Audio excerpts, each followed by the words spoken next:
Hello, everyone, and welcome to the podcast. Today, I have with me Ben T and Andrew Boyd, two incredible leaders who are driving change and digital transformation with the digital natives here in Singapore. Welcome, Ben. Welcome, Boydie. Glad to be here. Thanks for having us. Dr. Ben, you have a really interesting, if not inspiring, journey between being an entrepreneur as well as being an academic. I'm sure the audience would love to hear more about that. Being an entrepreneur from young, I've always wanted to, make things more efficient, right? Try to bend the rules a little bit so I can have more time for play, right? And I would say that in my journey, I realized that that's first and foremost the driving force behind anything I do. And I just love to build new things. So this kind of spirit of entrepreneurship has sort of driven me towards creating a very unique path. I often like to take the path less traveled. Right. So in some way, I think I discovered academia as a way to express my love and my passion for entrepreneurship. And as a result, I've gone on to start 3 companies so far, raised lots of money. I have also exited a company before. Right. But at the same time, I'm still creating a lot of new ideas at the National University of Singapore, where I'm a tenured faculty developing cutting-edge material science and technology. And I'm about to start my 4th company. Wow, that's incredible. And, I'm going to ask you a slightly controversial question, which sometimes when I say, which is your favorite child, which is your favorite, function, an entrepreneur or an academic? Definitely entrepreneurship. But in many ways, academia is also an expression of entrepreneurship, because when you want to start something new, you have to bring people together, you have to find the resources, right? And the difference, I've just thought about it for a while, is really about the scale. Right, for a startup, you have to scale very quickly. You have to reach a lot of customers. At a university, you get a bit more luxurious time looking at maybe helping and creating the first products or technology for first 100 customers. And then you have the startup go on to take that to scale, right? Perhaps to millions. And myself, I've been fortunate to have found like-minded individuals, my co-founders, who have believed in my ideas, crazy ideas, wanting to change the world. And now we have products being shipped to tens of thousands of customers, 6 countries all over the world in my second company.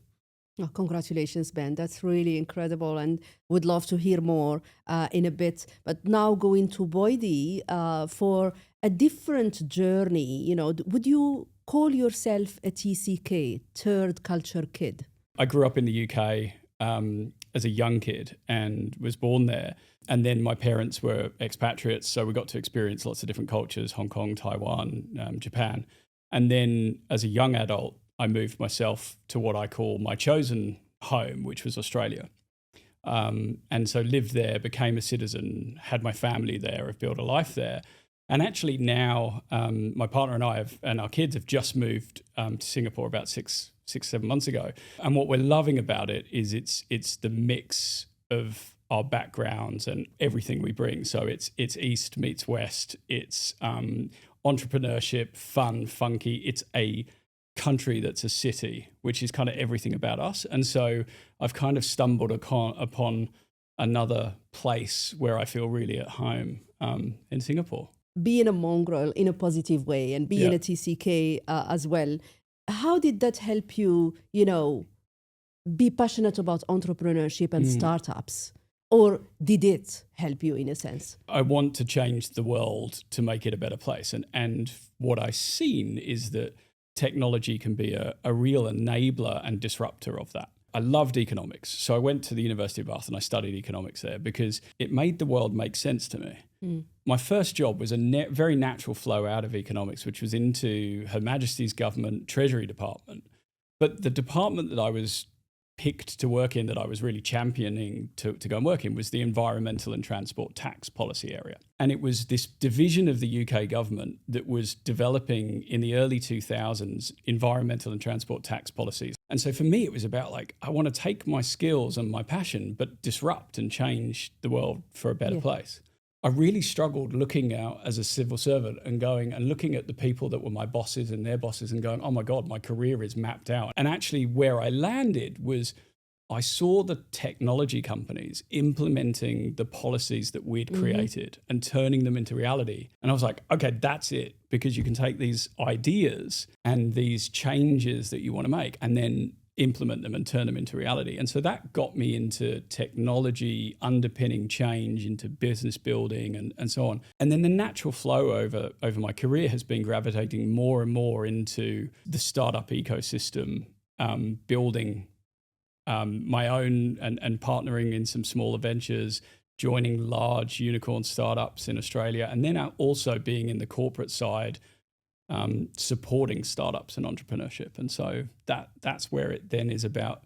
For me, it's how technology and what we can bring to startups, scale-ups and entrepreneurs to change the world. That's what gets me up. Ben Boydie always says something that I love so much is progress over politics. Right. So do the right thing for It's the fantastic. customer. And that's incredible because hence we are here, hence we're talking to incredible startups, innovators and entrepreneurs because we are focused on progress. Yeah, absolutely. Pivoting now from the personal journeys that you both had to really focused on Singapore and the innovation in Singapore and the incredible startups and brains that we have here. Block 71 by NUS is really driving change and driving innovation. I'm really excited and interested to hear more about Block 71 and NUS programs. In some way, we have a long history of creating new knowledge, training people, and talent. And we are becoming a significant talent magnet for Asia and globally.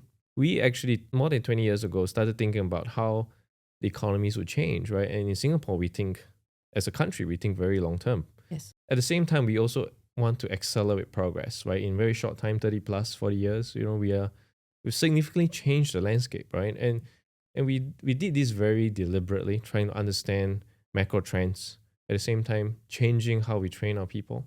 NUS started to look at, well, how would this approach change in 10, 20 years?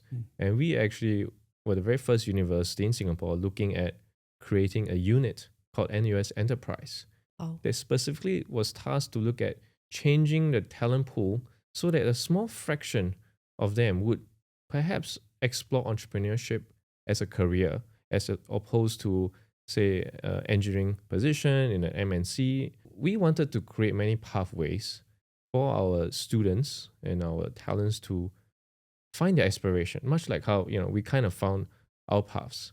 In that vein, we looked at first sending students going overseas to ecosystems, more mature ones like Silicon Valley, New York, and so on, to just understand how the startup culture is like by actually working for a full year, up to a full year at a startup company. And these companies are quite specially selected. So our undergraduate students actually have to work very closely with the founders, right? And in some way, as they understood and see the actual process of scaling, right, from 0 to 1 and maybe to 100, how this process works, they started to bring that culture, just bits and pieces of that back into Singapore. And over time, for the past 20 years, we have now 4,000 of these students. In 2011, we started to realize that there's now a significant mass of these students wanting to build companies, but there were no infrastructure to support them, right? There wasn't enough risk capital, like Sand Hill Road in Silicon Valley, where they could just go down the street and raise money, right, at a car park. So we wanted to create that. And we were fortunate in the sense that we petitioned the government to say, hey, look, there's these factory buildings called Block 71 Ayer Rajah, which was supposed to be torn down to make way for skyscrapers, office buildings. We say, well, maybe we can make that into a space instead of factories producing goods, so factories producing startups. I love it. Right. And that is sort of the genesis of the idea, was that if we have enough critical mass of people together, we could actually help grow them faster in terms of entrepreneurship. And in 2014, that space was actually built as the most dense startup community in the world by The Economist magazine, right? So I think that we've gone a long way since we started this concept.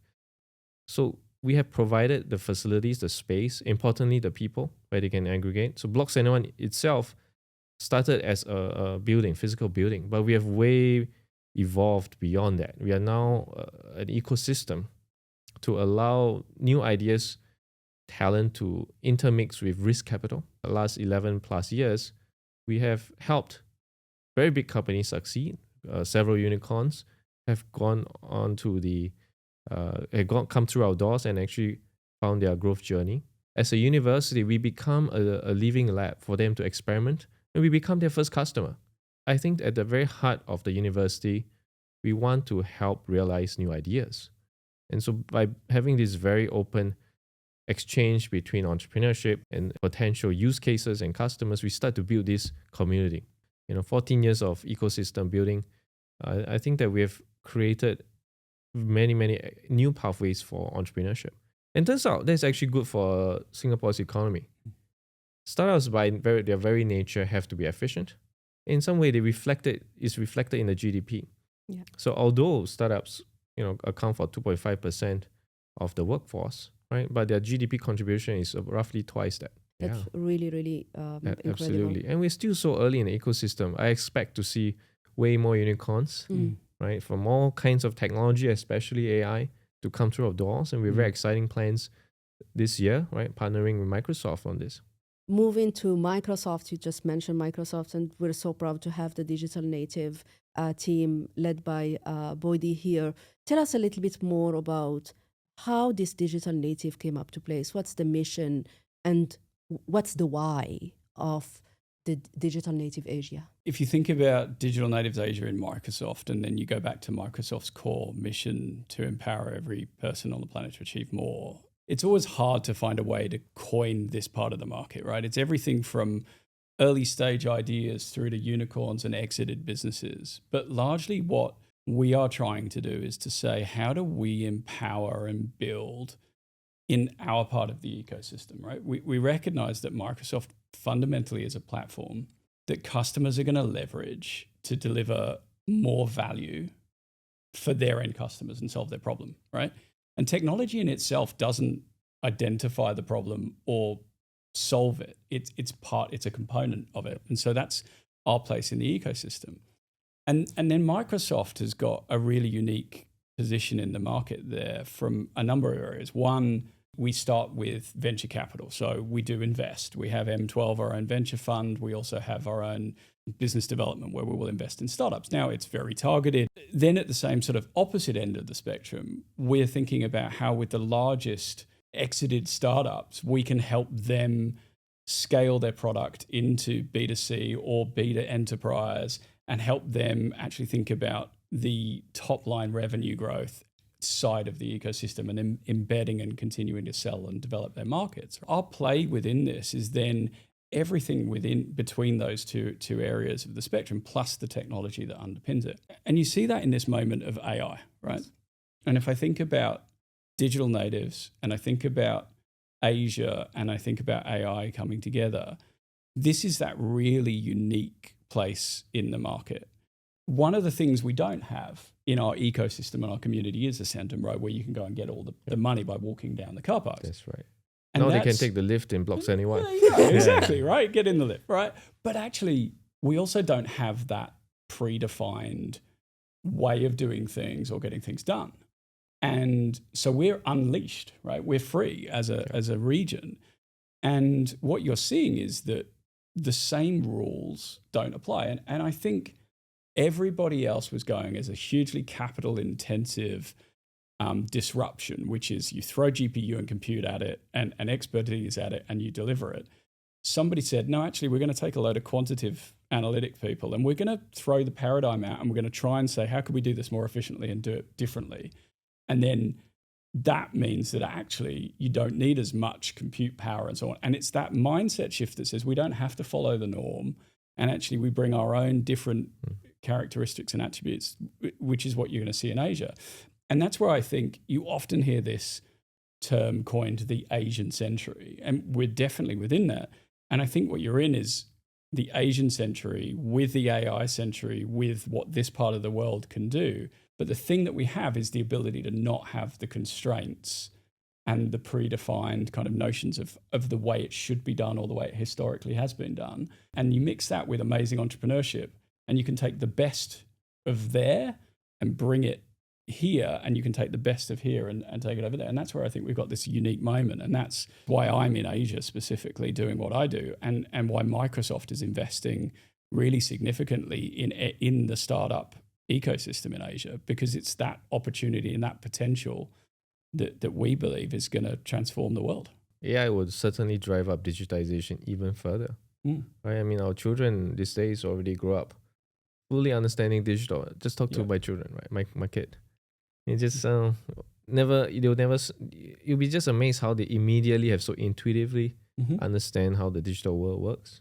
Our kids now are no longer digital native, they're AI native. Yeah, So absolutely. That's right. But actually then when you think about the wave that we're going through now of agentic AI, I first heard about and saw that in this part of the world, not just because I live here, because I'm across the ecosystems in Europe and the companies that we're working with in the US deeply, but actually because it was emerging from here as an idea, as an approach as well.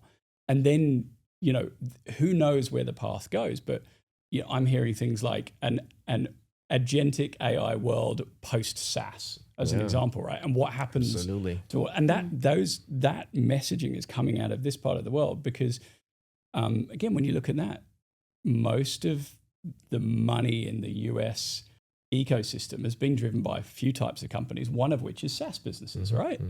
Actually, if you go, well, what could it be look like in a world where you don't need a SaaS business? In fact, you need a multi-AI agent concept.